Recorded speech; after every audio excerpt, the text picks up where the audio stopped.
মুনকার নাকির ফেরেশতাদ্বয়ের আকৃতি কেমন, তারা কবরের মধ্যে কী রকম এবং কয়টি প্রশ্ন করবেন, এ সম্পর্কে পবিত্র কোরআনুল কারিমে ও হাদিস শরীফে কী বর্ণনা করা হয়েছে। প্রিয় দর্শক, এসব কিছু জানতে হলে সম্পূর্ণ ভিডিওটি দেখুন। আসসালামু আলাইকুম ওয়া রাহমাতুল্লাহ। সহজ পথে আপনাদের স্বাগতম।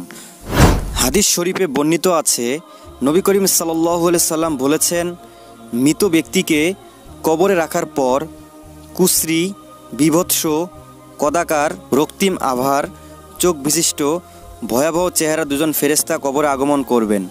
তাদের গলার স্বর মেঘের গর্জনের ন্যায় এবং দৃষ্টিশক্তি এতই প্রখর যেন চোখের দৃষ্টিশক্তি হরণকারী বিজলি। তারা দাঁত দিয়ে মাটি ভেদ করে যখন তার মাথার পাশে আগমন করবে, মাথা তখন বাধা দিবে এবং বলবে, আমার দিক দিয়ে আঘাত করো না, এ সময়ের ভয়ে আমি রাত দিন নামাজ পড়েছি।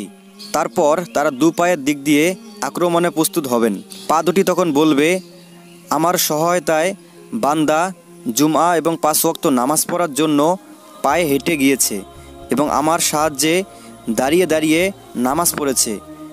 অতপর ডান দিক দিয়ে আক্রমণ করতে উদ্যত হলে ডান হাত বলবে, এদিক দিয়ে আক্রমণ করো না, কেননা সে আমার দ্বারা অনেক অভাবী নিঃস্ব মানুষকে সদাকা দিয়েছে। বাম দিক দিয়ে অগ্রসর হলে বাম হাতও বাধা প্রদান করবে। অতপর মুখমণ্ডলের দিক দিয়ে অগ্রসর হলে মুখ বলবে, হে ফেরেশতাদ্বয়, আমার দ্বারা এ বান্দা ক্ষুধা এবং তৃষ্ণা প্রভৃতি নিবারণ করেছে এবং রমজান মাসে সিয়াম সাধনা করেছে। পরিশেষে ফেরেশতাদ্বয় নিরুপায় হয়ে মৃত ব্যক্তিকে ঘুমন্ত ব্যক্তির ন্যায় জাগ্রত করবে এবং প্রশ্ন করবে, হে আল্লাহর বান্দা, হযরত মুহাম্মদ সাল্লাল্লাহু আলাইহি সাল্লাম সম্পর্কে তোমার ধারণা কি? মৃত ব্যক্তি উত্তরে বলবে, আমি সাক্ষ্য দিচ্ছি তিনি মুহাম্মদ সাল্লাল্লাহু আলাইহি সাল্লাম আল্লাহর বান্দা এবং প্রেরিত রসুল ছিলেন। ফেরেশতাদ্বয় তখন বলবেন, তুমি ইহকালে ঈমানদার ছিলে এবং ঈমানের সাথেই মৃত্যুবরণ করেছ। উল্লেখ্য, মুনকার ও নাকির ফেরেশতাদ্বয়ের প্রশ্নের মূল রহস্য হলো, মহান আল্লাহ তাআলা যখন মানব সৃষ্টির সিদ্ধান্ত নেন তখন ফেরেশতা কুল হযরত আদম আলাইহিস সালামকে একটু বিদ্রূপ করে বলেছিলেন, হে আল্লাহ, তুমি কি পৃথিবীর বুকে মানব সৃষ্টি করতে চাও যারা সেখানে কলহ বিবাদ করবে, পরস্পর রক্তপাত ঘটাবে? তাদের এহেন অভিমতে আল্লাহ তাআলা বলেছিলেন, নিশ্চয়ই আমি যা জানি তোমরা তা জানো না।